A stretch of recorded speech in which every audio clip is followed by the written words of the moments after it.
Bueno, hola a todos, mi nombre es Martín Doyenar, trabajo como Security Researcher en Onapsis y hoy vengo a presentar una charla que es sobre explotación de vulnerabilidades de sincronización HTTP, pero la diferencia con la explotación clásica, que sería de request smuggling, es que en este caso vamos a estar trabajando sobre el pipeline de respuestas de la conexión HTTP y vamos a conseguir otro tipo de explotación que va a permitir tanto sea obtener las cuentas y sesiones de usuarios y así también conseguir los requests y responses de alguna víctima. La agenda para hoy, primero voy a hacer una breve introducción sobre request smuggling y sobre vulnerabilidades de sincronización HTTP. La idea sería que quienes miren esta charla ya sepan, aunque sea conozcan los conceptos de request smuggling, pero de todas maneras voy a hacer una breve introducción y también voy a explicar algunas variantes de sincronización que son las técnicas que terminan permitiendo conseguir la explotación de la conseguir llegar a la vulnerabilidad. Y después ya directamente voy a empezar a explicar lo que es response smuggling, esta nueva metodología de explotación, que en principio lo que vamos a hacer es ver cómo podemos inyectar responses, extra responses en el pipeline, después cómo concatenar estas respuestas, cómo conseguir cache poisoning de los proxies y en particular un arbitrary cache poisoning que nos va a permitir cambiar la respuesta de cualquier URL que queramos. Y finalmente, hacer un scripting, que vendría a ser response scripting, le llamamos, sería unir distintas respuestas para crear algún payload malicioso que nos termine permitiendo tener control del browser de la víctima y también, como dije, de obtener sus requests y responses. Bueno, directamente vamos a empezar a hablar de request smuggling. ¿Qué es este tipo de vulnerabilidades?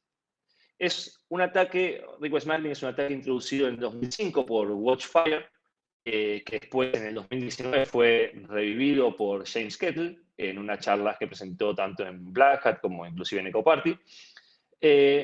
Y fíjense que digo ataque y no vulnerabilidad, porque request smuggling es un ataque que está explotando la vulnerabilidad de sincronización HTTP. La desincronización es la discrepancia o la diferencia que existe entre los distintos proxies y backend servers. Esto puede ser tanto proxy a backend como proxy a proxy. Y estas diferencias se van a dar en cómo el parser determina la longitud del request completo. Entonces, la idea principal sería que un atacante pueda enviar un request que el proxy lo reconozca como un request entero, lo forwardee, pero al llegar al backend o al próximo proxy, sea separado en dos y la continuación o la segunda parte del mensaje sea utilizada como prefijo para el request de una víctima y así podamos modificar tanto el comportamiento en backend como el comportamiento de la respuesta en el browser de la víctima. Vamos a ver un ejemplo en el cual tendríamos un proxy que solamente procesa el primer content length de si yo mando múltiples y un backend que solamente procesa el último. Esto es un comportamiento bastante común en proxies y servers cuando reciben múltiples headers que tienen el mismo nombre. Por lo general se determina que el primero o el último termina siendo el único que va a ser utilizado. Entonces, en nuestro ejemplo, nosotros mandamos un get a example al vulnerable server y va a tener dos content lengths. El primero dice 32 bytes, por lo que el proxy que procesa va a agarrar los 32 bytes del body y los va a forwardear como si fuera un solo request. Pero cuando este request llegue al backend, va a usar el segundo content length y en lugar de tomar 32 bytes, va a usar solamente los primeros 5. Entonces, va a procesar este request y va a generar un response. Y el resto de estos 27 bytes que quedan se van a usar como si fueran un nuevo request, que en este caso vemos que es un request incompleto. Faltarían los /r/n al final, el doble enter, que es lo que separa un header y termina esa parte del request. Entonces, lo que va a hacer el server es esperar a que el proxy le complete este request. Va a creer que es un request incompleto y que necesita más datos. Lo que va a pasar es que eventualmente una víctima va a mandar un request al proxy y el proxy va a usar la misma conexión persistente, que eso es lo que se da en HTTP 1.1 para adelante, la idea de conexiones persistentes. Y entonces se va a concatenar con lo que el atacante inyectó. En este caso, la víctima mandó un get a MyAccount, que posiblemente quiera ver sus datos de cuenta, y entre ellos está la cookie de sesión. Cuando obviamente el backend concatene esto, va a ver que la víctima envió un request a delete my account en lugar de get my account y va a usar las cookies de la víctima porque están concatenadas en este request. Entonces, lo que va a terminar pasando probablemente es que la cuenta de la víctima sea eliminada. Ahora vamos a ver un ejemplo un poco más gráfico para entender mejor cómo es que se dan este tipo de ataques. Y lo que vamos a hacer primero es ver justamente este ataque que manda el usuario malicioso.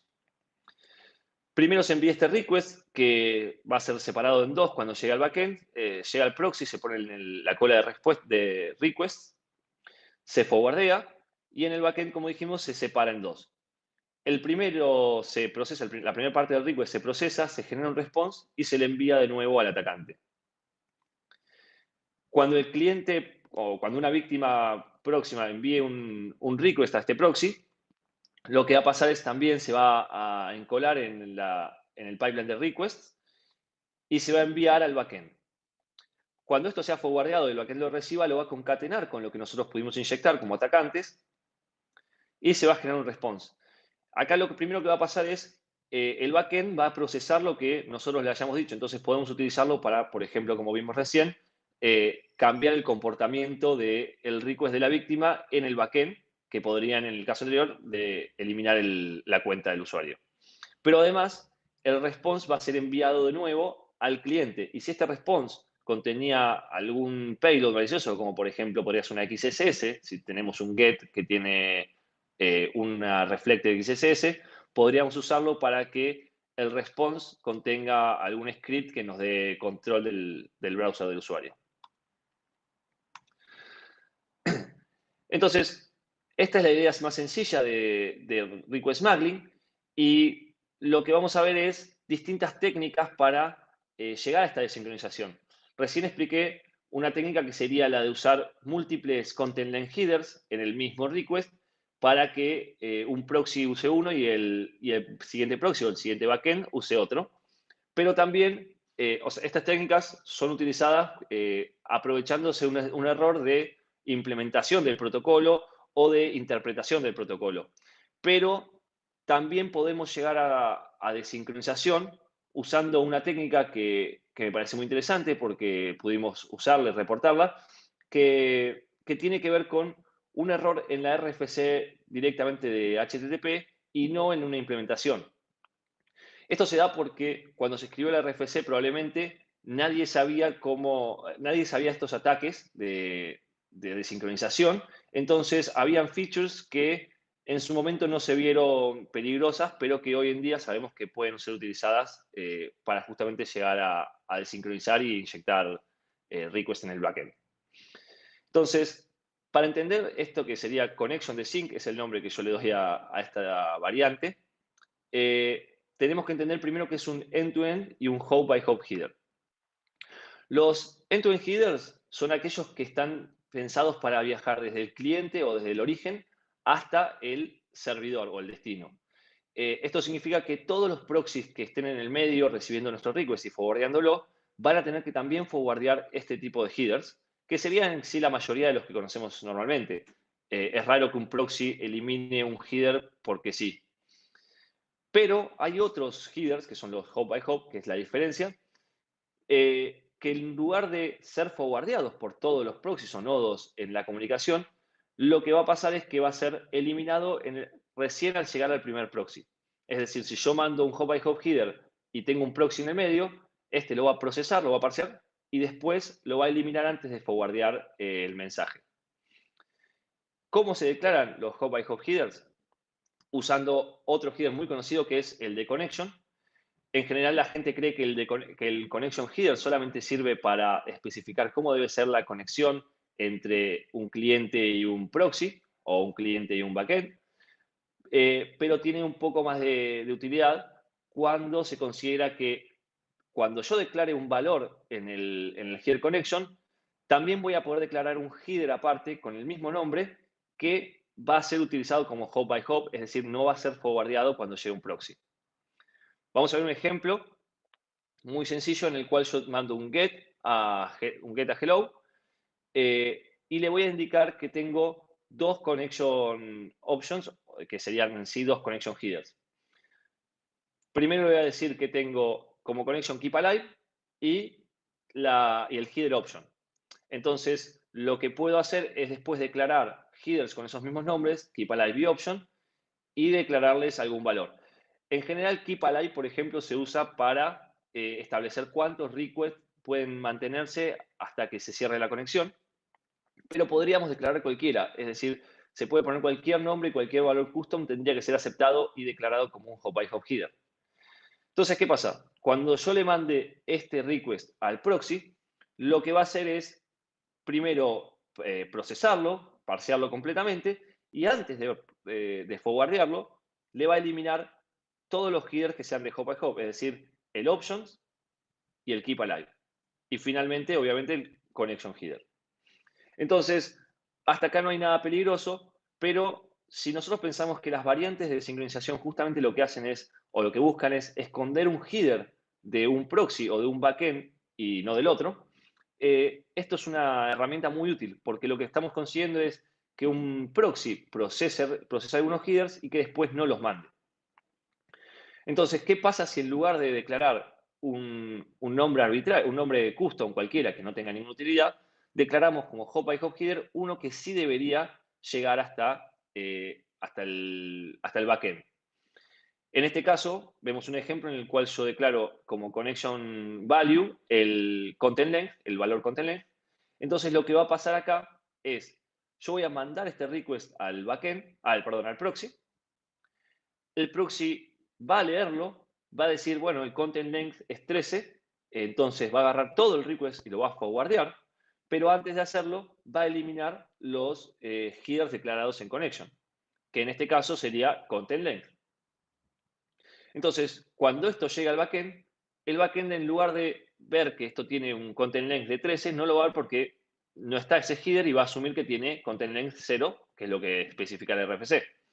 Entonces, la primera parte del request va a ser usada como uno que va a generar un response y va a volver al atacante, y el resto va a ser datos inyectados para posicionar o afectar el request de una víctima, como ya vimos. Esta vulnerabilidad fue reportada este año en el Google Vulnerability Reward Program. La establecieron como una S1P1, es decir, una vulnerabilidad de alta prioridad, porque se encontraba en todos los dominios de Google y podía ser utilizada para desincronizar tráfico, mensajes HTTP y finalmente tener control de los usuarios y las cuentas de las víctimas. Entonces, esto fue, digamos, la introducción general, pero vamos a ver que existen algunos problemas con la idea de request smuggling. Vimos recién cómo funcionaría la vulnerabilidad, ahora pensemos cómo se explota, que esto no lo voy a inventar yo, esto ya hay bastantes charlas y bastante documentación de cómo explotar vulnerabilidades usando request smuggling. En particular, quien dio mucha información sobre esto fue James Kettle en sus charlas cuando hizo este Request Smuggling Reborn. Y lo que permitió fue establecer una metodología para tanto detectar, confirmar las vulnerabilidades, para explorar los sistemas, que acá es donde vamos a ver el foco, y explotarlos finalmente. Para esto él dijo, bueno, yo tengo estas explotaciones, entonces para conseguirlas tengo que buscar algunas capabilities que me dé la aplicación web. Entonces, ¿cómo puedo explotar una vulnerabilidad de sincronización usando request smuggling?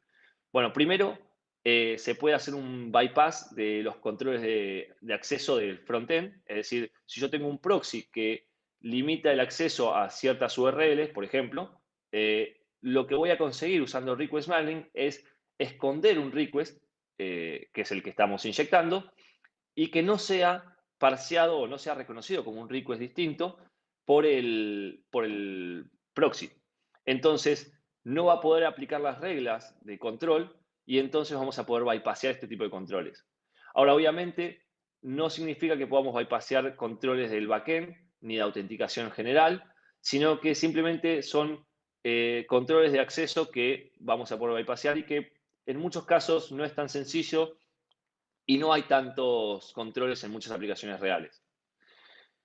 Después tenemos hijacking the request, que esto sería robar un request de una víctima y lo vamos a conseguir usando datos guardados, es decir, alguna feature que tenga la aplicación que nos permita guardar información y después recuperarla, como podría ser en un blog,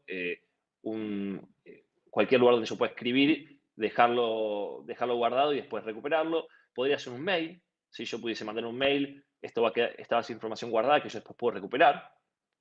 Y la idea sería usar un post request que en el body refleje, o mejor dicho, que refleje parte de la data del body. ¿Por qué? Porque lo que vamos a hacer es que la víctima concatene su request en la parte justamente que se va a reflejar.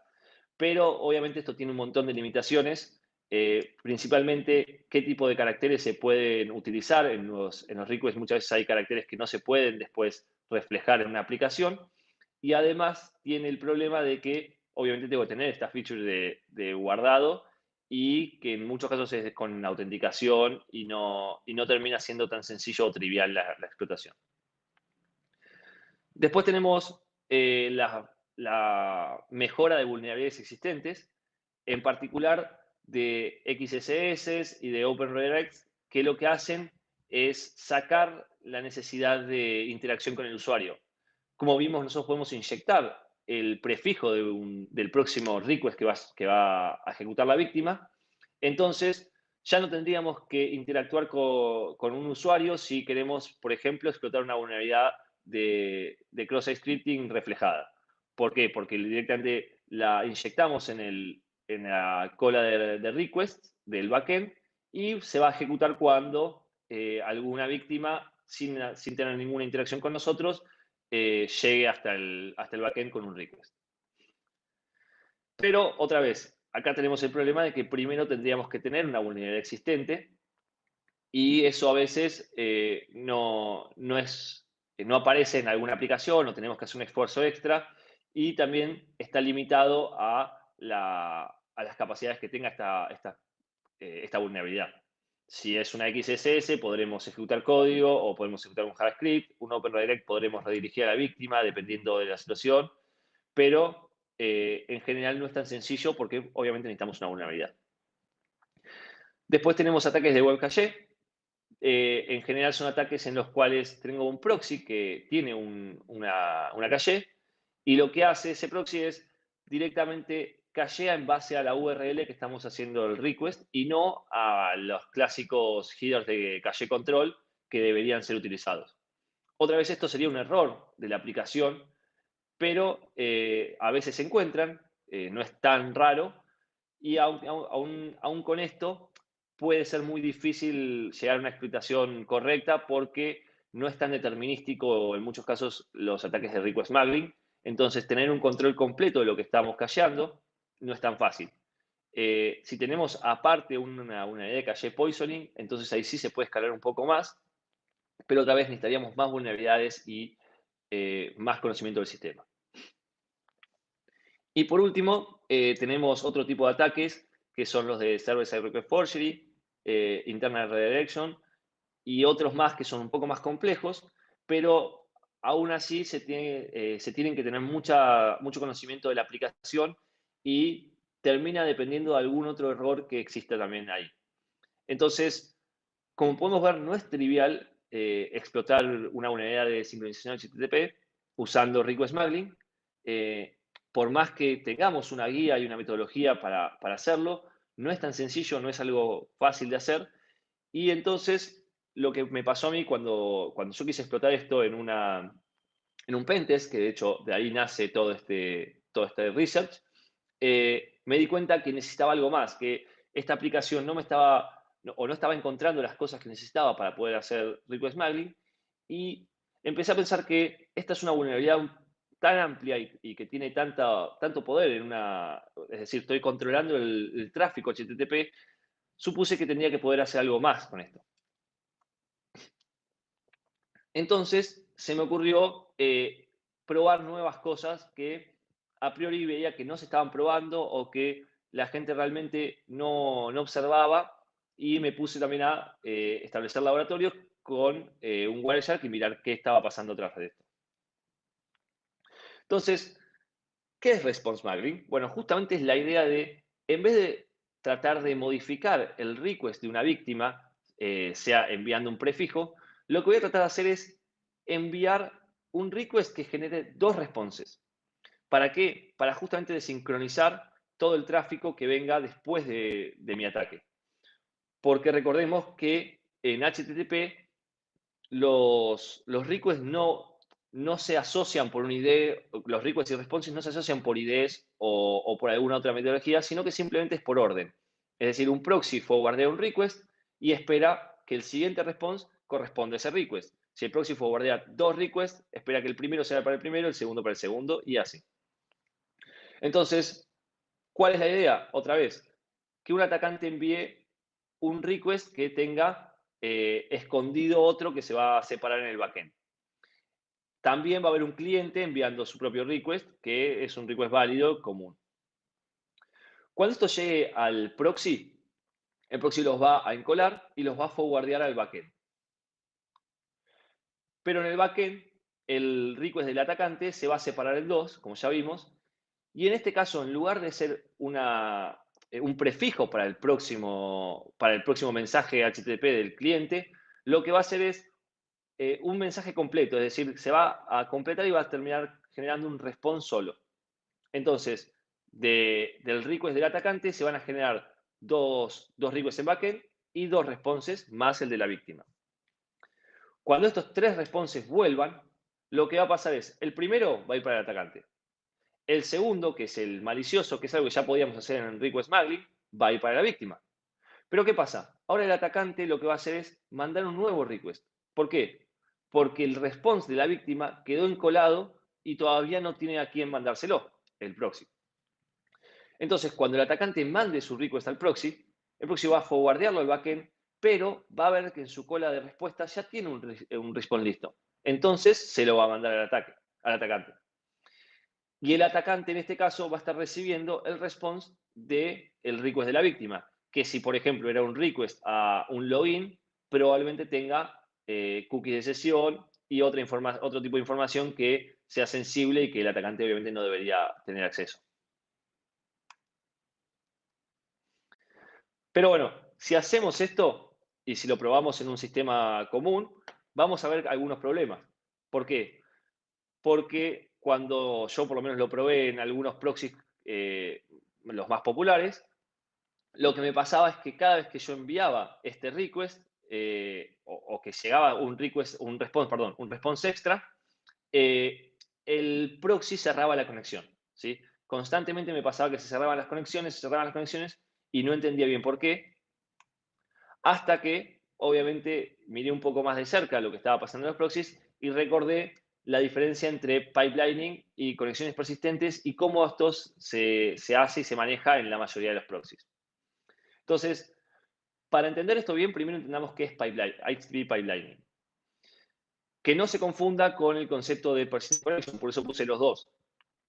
Una conexión persistente, que es lo que se introduce en HTTP 1.1, es una conexión en la cual yo voy a mantener la conexión TCP para mandar más de un solo request y recibir más de un solo response. Es decir, con una conexión persistente yo puedo mandar un request, recibir un response y usar la misma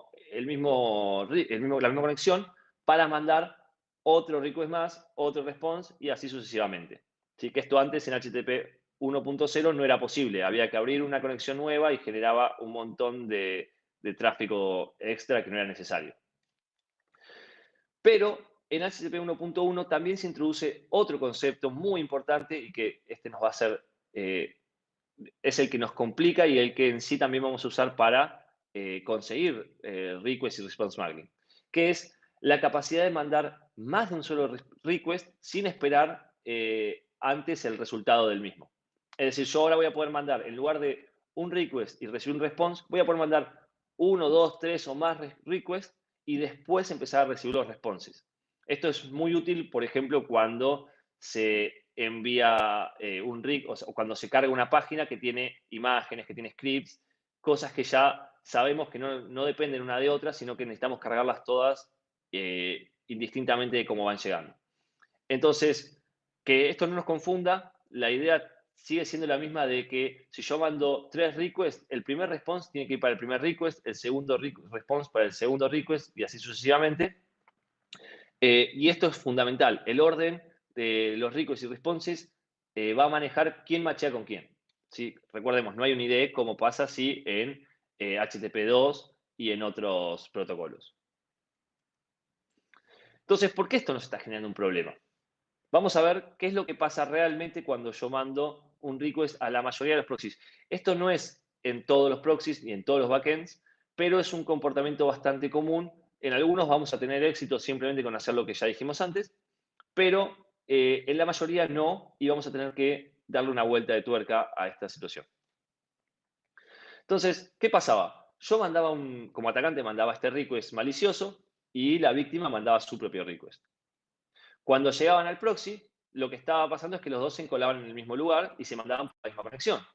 Pero la realidad es que cuando un proxy recibe un request, lo va a forwardear por una conexión y si recibe otro, en lugar de mandarlo por la misma usando pipelining, que sería lo que recién vimos, vamos a decir que el proxy no hace uso de este pipelining o no trata de hacer pipelining por sí mismo, sino que si yo le mando dos requests pipelineados como atacante, sí, probablemente los mande por la misma conexión.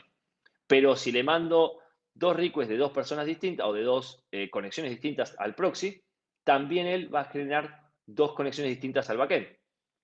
Entonces, como acá vemos, cuando llega el request del cliente, en lugar de mandarse por la misma conexión que la del atacante, se manda por otra. Entonces, ahora no van a poder afectarse una a otra porque justamente requiero que vaya todo por la misma conexión.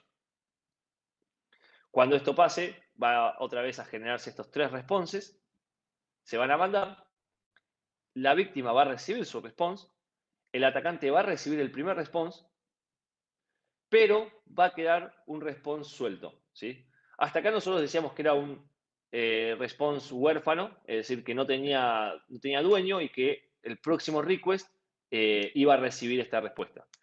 Pero la realidad es que en la mayoría de los proxies esto no pasa así.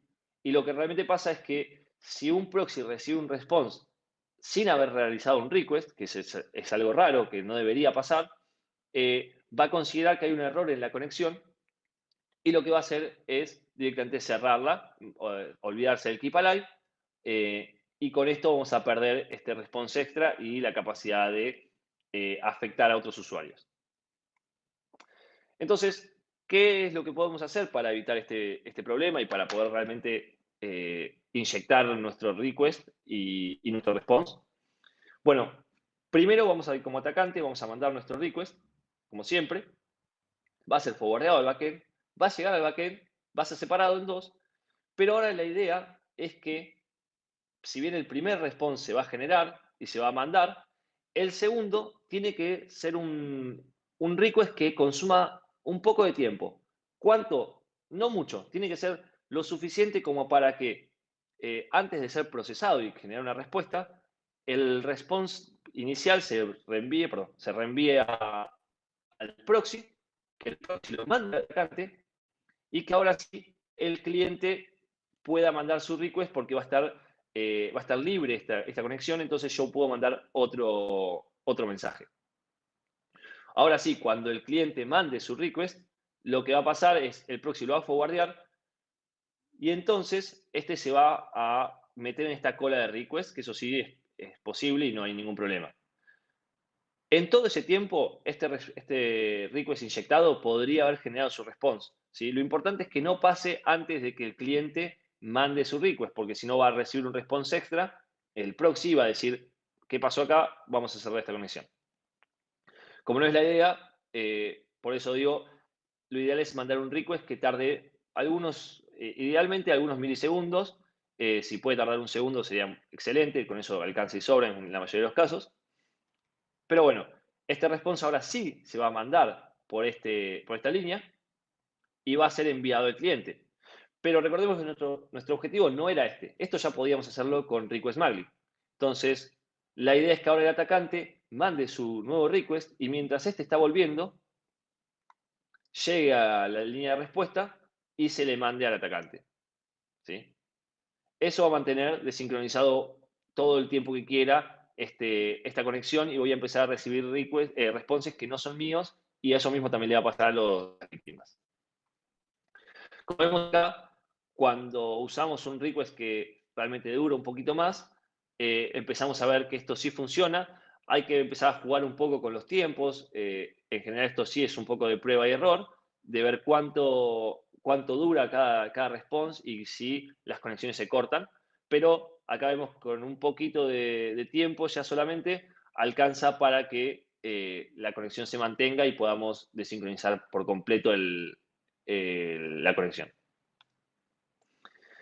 Bueno, hasta acá lo que podemos hacer es desincronizar este tráfico y hacer que más de un response se genere y sea devuelto para los clientes o para el atacante. También podríamos usar esto para mandar muchísimos más requests, o sea, inyectar no solo uno, sino varios. Y esto lo que nos va a permitir a nosotros es distribuir ataques. Por ejemplo, podríamos distribuir ataques o que de un solo request se generen muchos responses que eventualmente consuman recursos de un servidor y eso puede hacer que termine en un denial of service o en algún otro tipo de explotación. Pero hay algo más, que es lo que yo les había explicado, que es, yo quiero no solamente robarme un request de una víctima, perdón, un response de una víctima, sino también quiero saber la forma de poder robarme un request. Entonces, para hacer esto, en este caso, antes nosotros necesitábamos tener algunas features de storage, pero ahora ya esto no es más necesario. Ahora vamos a ver cómo, en este pequeño ejemplo. Entonces, la idea acá es que yo voy a mandar estos tres requests, estos son lo que ya se haría al backend, ¿sí? Imaginemos que ya pude hacer smuggling y poder mandar en sí el get example es el carrier, el primer request, y los dos otros son escondidos. Entonces, en lugar de mandar uno, lo que voy a estar haciendo es mandar dos requests. El primero, como dije, el primero es un request que genera un response para el atacante, ¿sí? Sin problema. Y el segundo ya sí es un sleepy request, que es un request que va a tardar un poquito más y eso nos va a permitir desincronizar. El último, el último request que yo inyecté, ¿sí? Que es este post reflect, es un request que refleja información, ¿sí? Esto es algo muy común en una aplicación web, tener un parámetro que va a ser reflejado en la respuesta. ¿Sí? Esto en sí no es ninguna vulnerabilidad, ningún error y no es raro encontrarlo. De hecho, se encuentra en cualquier aplicación por lo general y nos va a permitir a nosotros reflejar contenido. ¿Y qué vamos a hacer? Bueno, como dije, el sleepy request eventualmente se va a procesar, pero además este nuevo request, este post que me da al final, tiene content length muy grande, entonces tampoco se va a terminar. Cuando el sleepy request termine, se va a mandar a la víctima. Y el contenido de la víctima, el request de la víctima se va a ver concatenado y va a ser usado como datos para que se reflejen. Pero ahora, ¿quién va a recibir esos datos reflejados? Bueno, el próximo que haga un request al server. En este caso, si el atacante hace un get example otra vez, lo que va a pasar es que él va a recibir el response y en este response, en este caso, vamos a ver que tiene reflejada el request de la víctima. Esto es una forma muy sencilla de robar requests que pueden contener, por ejemplo, contraseñas, usuarios, que pueden contener datos muy sensibles, incluso cookies, obviamente. Entonces, esto lo podemos hacer sin necesidad de storage y sin necesidad de ninguna feature rara o de ningún otro concepto, solamente usando desincronización de respuestas y algún request que refleje algún parámetro. Bien, hasta acá podemos robar requests y responses, pero ¿qué más podemos hacer? O sea, la idea sería llevarlo un poco más a esto. Entonces, para ver lo que podía hacer, dije, bueno, si yo estoy mandando más de un solo response, ¿hay alguna forma de que estos 2 o 3 o 4 responses que quedan encolados se unan para generar un nuevo response que contenga algún payload? Y la respuesta es sí. Eh, pero en lugar de, o sea, en lugar de sincronizar el tráfico por request, lo que tenemos que hacer es desincronizarlo por responses. Y no era tan difícil hacerlo en un request porque yo tengo muchas directivas para indicar el length, ¿sí? Puedo hacerlo tanto con content length, transfer encoding, puedo usar métodos, algunos métodos no aceptan body, otros sí, pero acá lo interesante era ver, ok, ¿hay alguna forma de generar esta desincronización o esta discrepancia entre un proxy y un server cuando es un response? Entonces, a priori parecía que no, pero después, mirando la RFC, me di cuenta que sí y que algunos responses muy particulares no tienen que contener body, ¿sí? Por más que se indique esto. Y esto es el response a los head requests. Recordemos, un head request lo que va a hacer es solamente pedir los headers del recurso que está solicitando. Y aún si tiene un content length, estos headers, no debería ser utilizado. ¿Por qué? Porque el response a un head siempre tiene que tener body 0. ¿Sí? Entonces, la RFC que dice, bueno, se puede enviar el content length. De hecho, está bien enviar el content length en un head request porque quien hizo el request, el browser, el proxy, el server, todos saben que esto es un head request y por lo tanto no debería contener body. Entonces, por más que tenga content length, digámosle 100, 1000, lo que sea, no debe ser utilizado, no debe ser parseado. Pero entonces, bueno, primero vemos como en Google esto sí pasaba. Si yo mando un get a me va a devolver un not found con content length, todo perfecto. Y si yo mando un head a eso, me va a mandar el mismo response con los mismos headers, con el mismo content length, pero sin body. ¿Sí? Esto es algo esperable, está bien. ¿Por qué? Porque nadie debería poder afectar esto. Es decir, si yo mando un head, todos deberían saber que es un head response y no debería usar el body. Pero, ¿qué pasa si el proxy no sabe que en realidad mandó un head request y el backend server dice, o sea, sí considera que es un head request? Entonces, podría hacer que no macheen bien el request y el response y que un response que tiene content length distinto de 0 y no tiene body sea considerado como un response común y corriente. Ahora vamos a ver cómo funcionaría esto. Si yo mando otra vez este ataque, que ahora sí lo vamos a mandar como si fuera el proxy con un connection content length, le voy a estar mandando 2 requests escondidos. ¿Sí? El primero es un head request y el segundo es un get. ¿Qué pasa? Cuando esto llega al backend, el backend lo que va a ver es primero un get que va a resolver como cualquier otro get, se lo va a devolver al atacante, pero ahora, bueno, llega un request de una víctima. Ahora lo que va a pasar es que el backend va a generar este response que tiene content length, que es un head response, y va a decir, bueno, no le pongo body porque es justamente un head request. Pero recordemos que el backend, perdón, el proxy no vio este head request. Entonces, ahora lo único que tiene el proxy es un get que mató a la víctima. Entonces, cuando llegue esto al backend, al proxy, perdón, de nuevo, lo que va a pasar es, va a decir, bueno, tengo un response con content length 50, ¿dónde está mi body? Y lo que va a hacer es usar el siguiente response como parte de ese body.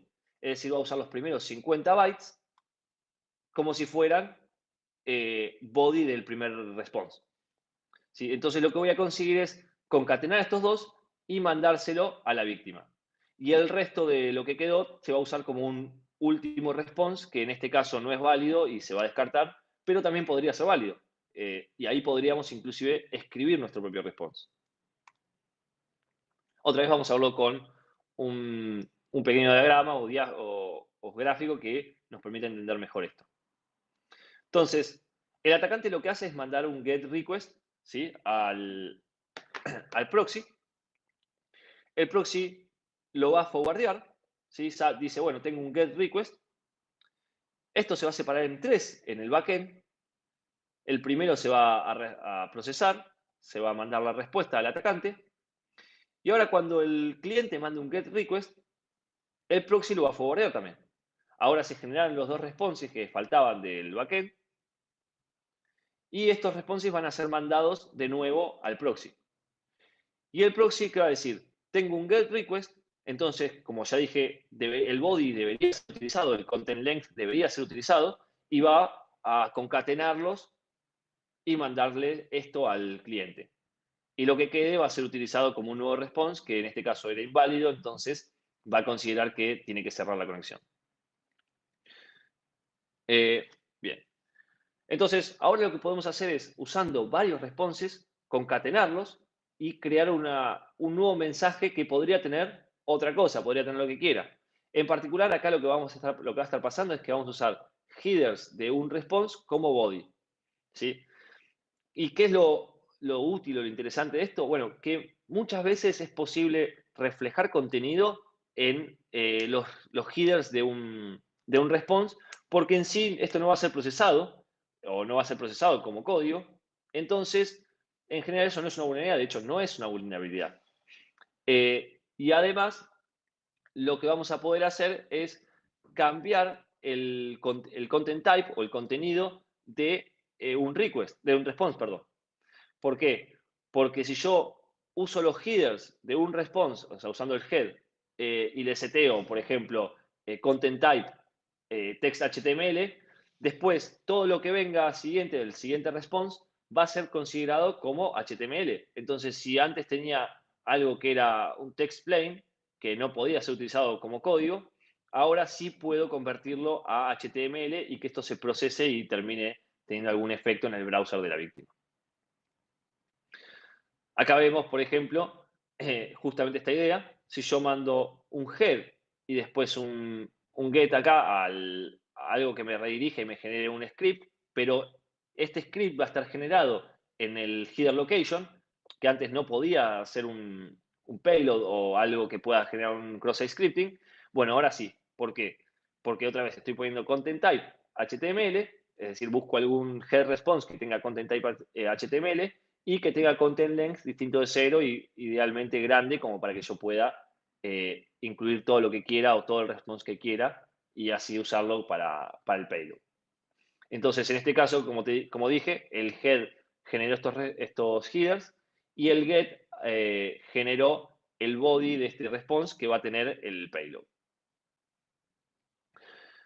Ahora, esto se puede usar obviamente para hacer hijacking de sesiones, ¿sí? Si yo envío suficientes requests uno dentro del otro, puedo empezar a armar un response nuevo de forma arbitraria. Puedo empezar a cortar y a jugar con esto para ya crear un response que tenga efecto y que ejecute un código en el browser. Bueno, vamos a ver la primera demo. Las tuve que grabar porque tuve un problema con la computadora. Esta demo es el laboratorio que creé es un Varnish con un Nginx. El Varnish tiene una vulnerabilidad de desincronización, que es la misma que ya expliqué, de Connection Desync. Y acá vemos que tenemos primero un get a este Hello Smuggler, que no tiene nada, es una aplicación muy sencilla, que casi no tiene input, no tiene parámetros, no tiene nada, ¿sí? Entonces, cuando hago un get a Hello Smuggler, me devuelve esto, ¿sí? Vemos que tiene un content length. Si le hago head, hace lo mismo, me devuelve los mismos headers con el content length, como era de esperarse. Eso es un Varnish, es una versión vieja, ya está solucionado. Y ahora lo que voy a hacer es, bueno, mostrar primero que acá tengo una vulnerabilidad o una forma de inyectar código de la misma manera que en el ejemplo anterior, ¿sí? En el header location. Esto es algo bastante común. Se puede conseguir inyectando en el host header, en varios lugares donde termina teniendo efecto en el location. Por eso elegí este tipo de vulnerabilidad. Bien. Y ahora lo que voy a hacer, sí, es mandar este head escondido y después del head mandar el body del response que yo quiero crear. Acá vemos cómo empiezo a mandar esto y automáticamente cada vez que yo mande a Hello Smuggler, en lugar de devolverme lo que debería, me va a devolver, o que mande a Hello.Smiler o a cualquier otro lugar, me va a devolver una XSS. ¿Por qué? Porque me está devolviendo este response extra que yo creé con estos dos responses nuevos.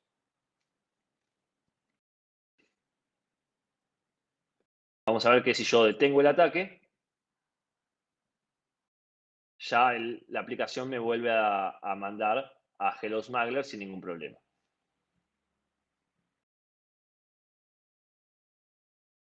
Bien, esto está todo muy útil, todo muy bueno, pero sigue siendo difícil para un vendor ver cómo esta vulnerabilidad y esta explotación, porque muchas veces le tengo que decir, mira, ejecuta con un True Intruder o ejecuta muchos requests y empiezan a creer que ya depende de otras cosas o que no es tan determinístico y por ende quería algo mejor. Entonces, pensando un poco en esto de concatenar diferentes responses, lo que voy a conseguir es que es usar algunos otros headers de control que me van a ser muy útiles. En particular, además del content length, además del content type, hay otro header re interesante que es el de cache control. ¿Sí? Si yo puedo crear un header response que no solo me devuelva, ahí está, perdón, esa es la primera parte, que es lo que recibiría el atacante. Si yo puedo conseguir un header response que no solo me devuelva un content type HTML, un content length, sino además un cache control header, entonces voy a poder conseguir que cuando el proxy reciba esto, crea que esta es una respuesta que debe ser cacheada. ¿Sí? Y acá está la gracia. Voy a poder modificar la cache de cualquier URL que quiera. ¿Por qué? Porque yo primero mando este head, ¿sí? Que genera la primera parte del response. Después mando esto que genera la segunda parte del response, que es el body. Y cuando alguien mande un request a otro lado, va a recibir este response. ¿Sí? El proxy va a recibir este response y se lo va a mandar. Pero antes va a decir, bueno, como tiene cache control, lo que voy a hacer es guardarlo. Entonces, ¿a quién se lo voy a guardar? A redirect. En este caso es post redirect. Me confundí, digamos, porque la mayoría de las veces es con get. Muchos proxies o algunos permiten cachear respuestas a post, pero la mayoría no. La mayoría es solamente con get. Pero bueno, es cuestión de cambiar el post por get. Entonces, lo que va a pasar acá es la víctima va a recibir, o mejor dicho, el atacante que escriba este redirect, va a recibir esa respuesta y se va a guardar en la calle. Acá vemos entonces esta idea. Un atacante manda primero va a mandar dos requests pipelineados, ¿sí? Que se van a enviar al backend. El primero es un get con muchos otros requests, que es en sí el head y el payload. Y el segundo, o este get verde, va a ser la URL que quiero posicionar. Entonces, ¿qué pasa? Se van a crear estos 4 responses, van a volver para acá. El primero se va a mandar al get sin ningún problema, esto ya lo vimos. Y ahora, el segundo response, que es el que tiene el cache control, el content length y el payload, se va a devolver al get, ¿sí? Al siguiente get. Pero además, ¿qué va a pasar? El proxy va a guardarlo porque ve que la cache tiene cache control, perdón, porque ve que los headers tienen cache control. Entonces va a decir, bueno, lo guardo para que el próximo get que me hagan a este recurso le devuelva este valor. ¿Sí? Esto se borra, no pasa nada. Y lo que va a pasar ahora es cuando un cliente haga un get a ese lugar, le va a devolver el proxy directamente lo que tiene guardado en la calle. Entonces puedo modificar cualquier URL que quiera y dejar un payload, que en este caso podría ser una XSS. Bueno, como dije, lo que me va a permitir es hacer este poisoning sobre cualquier lugar. Voy a poder crear XSS y como mínimo voy a poder crear un denial of service por poisonear todas las URLs a un 404. Eso es en el peor de los casos. En el mejor de los casos puedo crear una XSS que en la mayoría de los casos es posible. Bueno, el cache exception es más o menos lo mismo. La idea es similar, solo que acá lo que voy a hacer es tratar de robarme data de una víctima. Voy a poner un content length largo, o sea, voy a tratar de elegir un head que me responda con un content length largo y que finalmente no se complete y se complete con data de la víctima. Bueno, ahora vamos a ver la demo. Eh, Otra vez tenemos en la misma aplicación. pero en este caso tenemos, además del Hello Smuggler, tenemos un recurso que se llama cacheable, que en este caso lo que va a hacer es justamente devolver un response que tiene un cache control y un content length. Entonces ahora vamos a usar la misma técnica que antes, pero en este caso el here de cache control también se va a incluir y lo que va a pasar es, como dije, se va a guardar en el proxy, en la calle del proxy, y después cada vez que se haga un request al recurso que nosotros vamos a poisonear, vamos a obtener la respuesta maliciosa. Recordemos, el último request que enviemos, que no va a estar escondido, ¿sí? Que no está dentro del request esmagleado, es el que va a determinar a quién vamos a poisonear. Entonces, en este caso, lo que hacemos es modificar el response de Hello Smuggler. Recién lo hicimos y ahora cuando veamos, hacemos un get y se cambió. Ahora el nuevo response que tiene, que está guardado en la calle, tiene justamente el payload que inyectamos, que sí es una XSS. Esto ahora no hace falta seguir atacando, eso es un solo request. Con un solo request yo puedo modificar la calle para siempre, o por lo menos por un buen tiempo. Y lo que va a pasar es, como vemos, hago un request a Hello World, a Hello Smuggler, y me devuelve este script. ¿Sí? Esto otra vez, no hay que mantener un ataque, y esto es muy útil porque entonces yo ahora lo que tengo que hacer es, le digo a un vendor, tengo esta vulnerabilidad, te la quiero mostrar, simplemente ejecuta este request entero. Ahora vamos a ver cómo puedo hacerlo, inclusive con cualquier cosa, hasta puedo usarlo para modificar URLs o recursos que no existan. ¿Sí? Home, y Home también lo pude modificar. Y obviamente en el browser va a pasar lo mismo. Cuando voy a Home,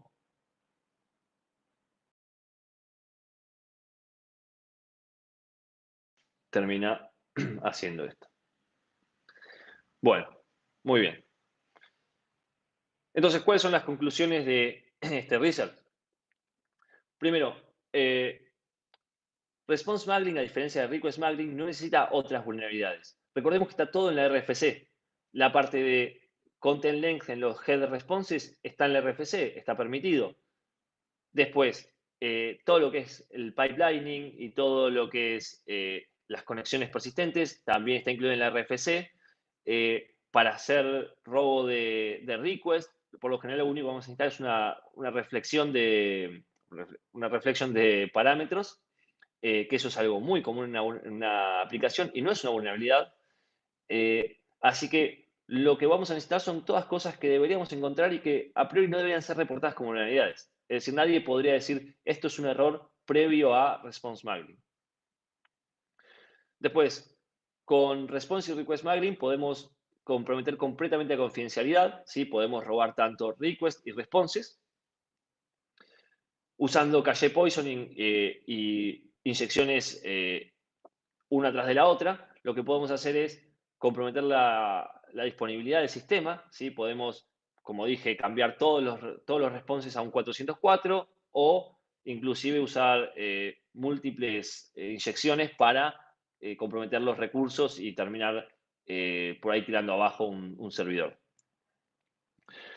Con response scripting y request smuggling lo que podemos hacer también es comprometer la integridad, ¿sí? Porque lo que vamos a hacer es modificar recursos y cosas que deberían ser únicamente administradas por el webmaster o la persona que sea dueña de la aplicación. Y por último, usando Arbitrary Response Writing, que sería la idea de usar lo que queda del response para crear un nuevo script, y usando la cache, obviamente podemos, como vimos, comprometer y controlar completamente el browser de cualquier usuario. Y el único problema que teníamos del reliability, ¿sí? Lo solucionamos justamente haciendo este análisis de tiempo, que en la mayoría de los casos es simplemente jugar con los tiempos, ir probando un poco, hasta obtener los tiempos de requests y responses que nos den casi completo el control del pipeline. Entonces, ¿Por qué pongo esto? Porque hasta hoy, muchas veces cuando uno reporta estas vulnerabilidades, no se consideran críticas. De hecho, en muchos bug bounties se establece que las request response, las vulnerabilidades de sincronización HTTP no son un riesgo o no les interesan o son low o son medium, cuando en realidad vemos como usando estas nuevas técnicas de response mangling es muy sencillo comprometer por completo a una aplicación. Bueno, preguntas.